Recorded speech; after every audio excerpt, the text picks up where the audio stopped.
सामीन, आज की कहानी जुल्फकार अली भुट्टो की जेल में सिक्योरिटी पर मामूल कर्नल रफीउद्दीन की किताब भुट्टो के आखिरी अयाम से ली गई है। कर्नल रफीउद्दीन लिखते हैं कि भुट्टो साहब की लंबी भूख हड़ताल की वजह से उनकी जिस्मानी हालत देखकर एक स्ट्रेचर का भी बंदोबस्त कर लिया गया था कि अगर वो फांसी घाट तक चलकर ना जा सके तो उन्हें स्ट्रेचर पर डालकर ले जाया जाएगा।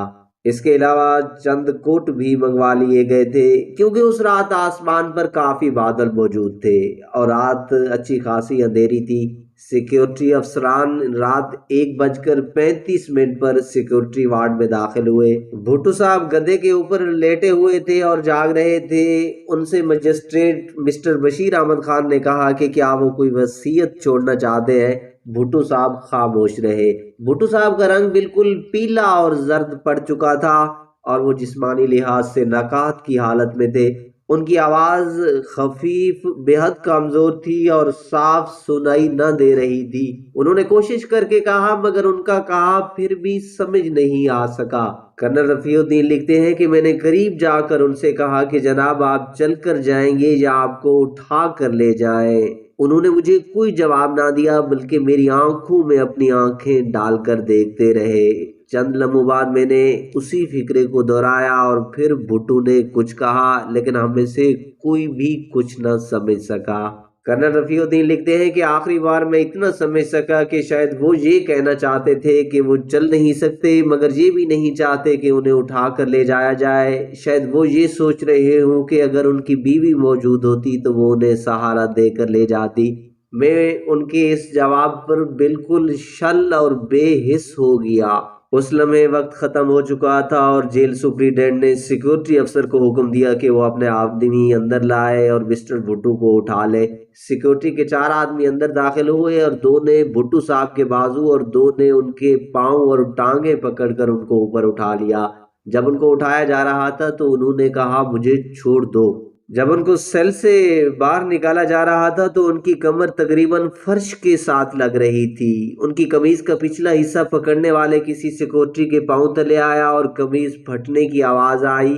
कर्नल रफीउद्दीन लिखते हैं कि मैंने उस कमीज का मुआयना तो नहीं किया लेकिन वो बाजू के नीचे तक जरूर उधड़ गई होगी, यानी टांके खुल गए होंगे। दलान में उनको स्ट्रेचर पर डाल दिया गया। उनके दोनों हाथों में उनके पेट के सामने हथकड़ी लगा दी गई। इतनी देर में अब्दुर्रहमान चाय की प्याली लेकर सामने आया जो भुट्टो साहब ने हमारे दाखिल होने से पहले उनसे कही होगी। मैं ये सब कुछ देख कर हैरान हो रहा था कि अल्लाह ताला की शान देखिए कि प्राइम मिनिस्टर हाउस में भुट्टो साहब ने जब भी जो चाह दुनिया के किसी भी हिस्से से उनके लिए फौरन मुहैया किया गया और आज उनकी ये आखिरी और मामूली सी ख्वाहिश भी पूरी ना हो सकी कि चाय की एक प्याली भी पी सकें। चारों सिक्योरिटी अफराद ने स्ट्रेचर को चारों कोनों से उठा लिया। भुट्टो साहब ने अपना सर गर्दन पर थामे हुए ऊपर उठाए रखा मगर वैसे बिल्कुल बेहिस रहे। उनके पांव पीले जर्द नजर आ रहे थे जैसे कि जिसमें खून बिल्कुल कम हो गया हो। सेल से तकरीबन 200 या 250 गज फांसी गाड़ तक वो बिल्कुल खामोश और बगैर हरकत के रहे।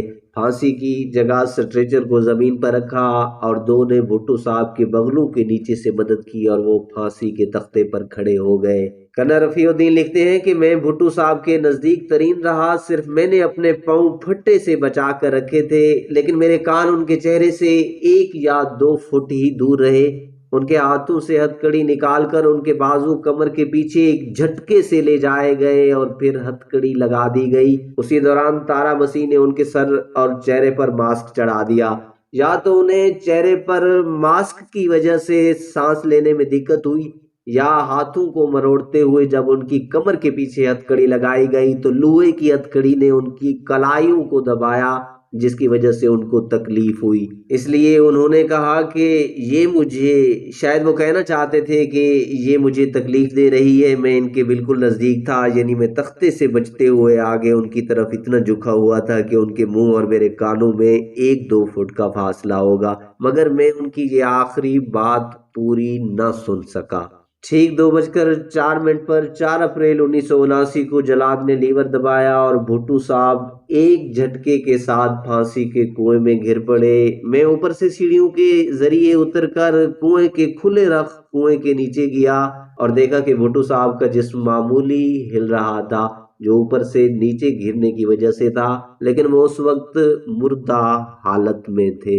मैं इंस्पेक्टर जनरल जेल खाना जाट के पास उन कुर्सियों पर आकर बैठ गया जो लटकी हुई लाश के सामने रखी हुई थी।